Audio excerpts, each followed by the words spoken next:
La Renaissance est une période d'élan culturel et artistique de la fin du Moyen Âge. On sait la situer? Oui, née en Italie, la Renaissance s'étend au XVe et XVIe siècle. En France, elle est impulsée par les rois. Ah, si je dis François Ier, je te réponds 1515. Marignan, près de Milan. Ne dit-on pas que François Ier ramène l'art italien dans ses filets? En fait, l'influence est déjà présente. Toutefois, dans la foulée de Marignan, François Ier décide de bâtir le château de Chambord. François Ier fait aussi venir Léonard de Vinci, le génie de la Renaissance. Léonard est à la fois peintre, sculpteur, architecte, philosophe, inventeur, ingénieur. Il réside au Clos Lucé à Amboise.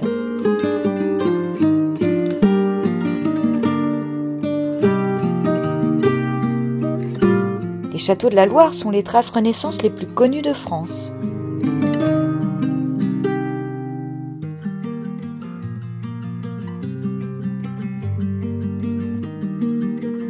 Et si on parlait de la Lorraine?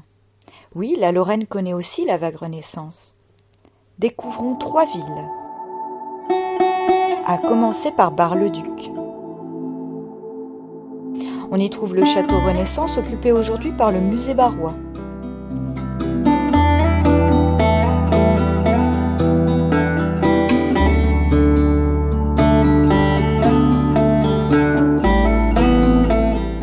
Et dans la ville haute, les décorations sur de nombreuses constructions témoignent de la prospérité de la ville.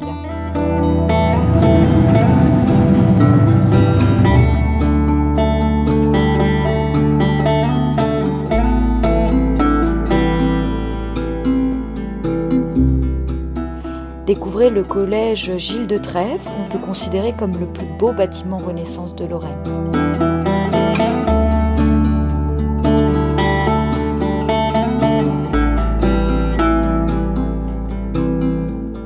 La ville basse n'est pas en reste. Il suffit de suivre la rue du Bourg pour le constater.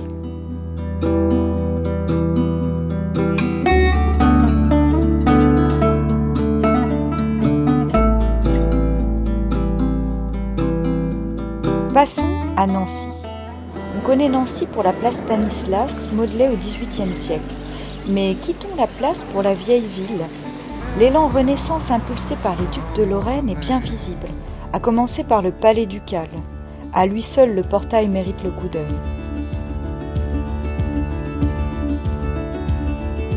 Don't look before you leave. What you give, you get to keep. So long, farewell. Les immeubles gardent trace dans la grande rue. Let's have a toast for those lost old eyes. En pénétrant dans l'église des Cordeliers, on découvre la chapelle avec coupole octogonale, inspirée de l'église San Lorenzo située à Florence. Poursuivons jusqu'à l'hôtel d'Aussonville. La balustrade du 2e étage est pleinement Renaissance. La construction est un exemple, comme tant d'autres à l'époque, du mariage entre le style gothique flamboyant et le style Renaissance. Les ouvrages militaires, comme des portes du rempart de défense, ont également connu l'influence Renaissance. Quittons la ville pour partir dans le village de Marville, au nord du département de la Meuse. Ce village est partagé entre le duc de Bar et le duc du Luxembourg, ce qui lui vaut d'être une zone de libre-échange économique. Marville a pu ainsi prospérer. Découvrons les traces de ce riche passé dans lequel le style Renaissance s'est invité.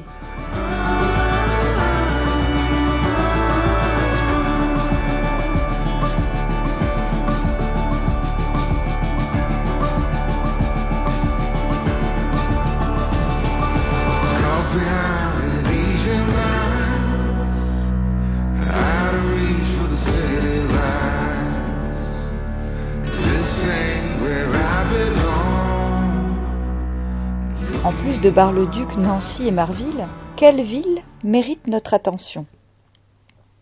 Rends-toi à Pont-à-Mousson, à la place du Roc.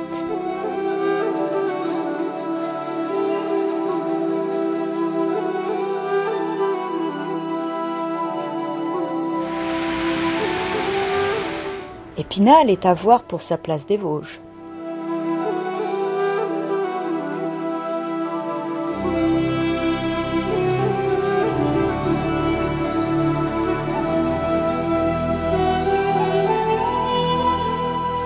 Et à Vézelise, une fois passé le portail de style Renaissance de l'église, tu accèdes à la plus belle collection de vitraux Renaissance en Lorraine. Ah oui, jusqu'à présent, on n'avait pas encore vu de vitraux de cette période dans la vidéo. Eh bien voilà, c'est fait.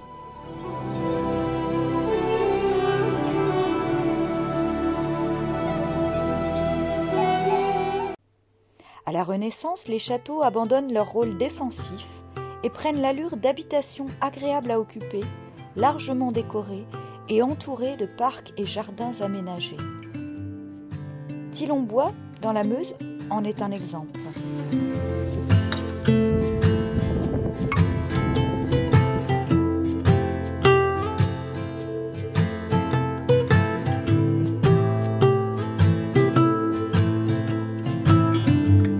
Fléville, bel exemple du style Renaissance, se situe au sud de Nancy.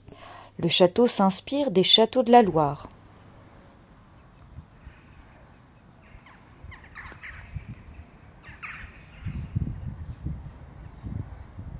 On y voit les caractéristiques de l'architecture Renaissance. La recherche de symétrie, la régularité, l'équilibre des motifs, l'alignement des fenêtres, une composition régulière telle que le balcon ici.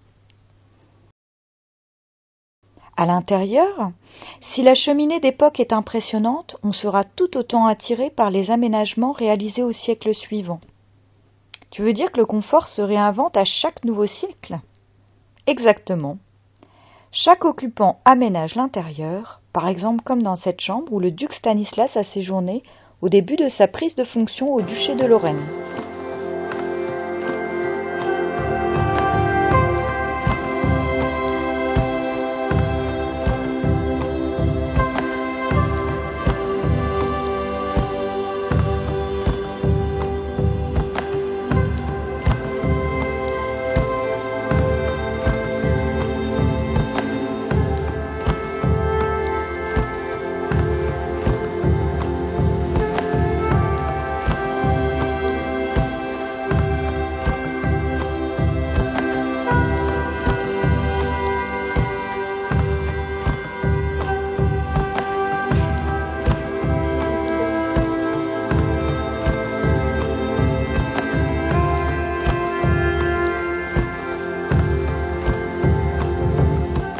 Lors de la Renaissance, les jardins ont une place prépondérante, des parterres, des statues, de personnages mythologiques.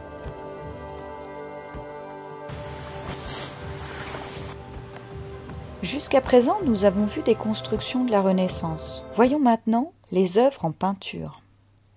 Le musée des Beaux-Arts sur la place Stanislas à Nancy propose une riche collection Renaissance provenant des deux principales sources de l'époque, les artistes italiens et les artistes flamands.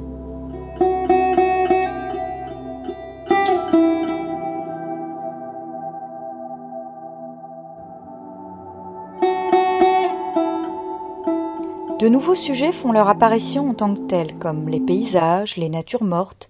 Le portrait, jusqu'alors plutôt confiné à la sphère religieuse ou aristocratique, se développe considérablement et permet aux artistes de travailler l'ensemble du corps et de l'anatomie humaine, une influence directe de l'Antiquité.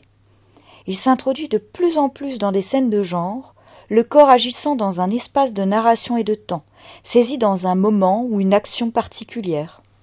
L'évolution et la diffusion de la perspective à point de fuite centrale permet de faire de l'image peinte une fenêtre ouverte sur le monde, qui exprime tant la position du peintre que celle du regardeur.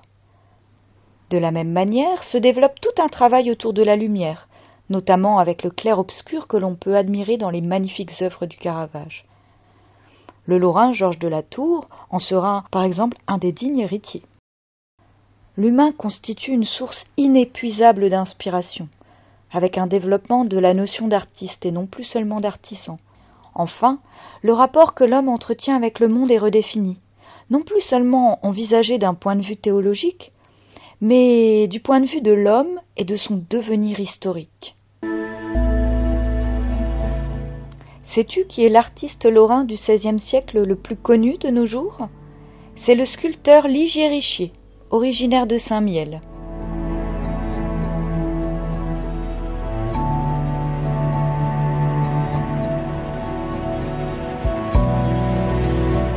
Par un long tour de la Lorraine ouest, tu peux visiter ses sculptures à Saint-Miel et à Tonchâtel, à Nancy et Bar-le-Duc, à Briey et Étain.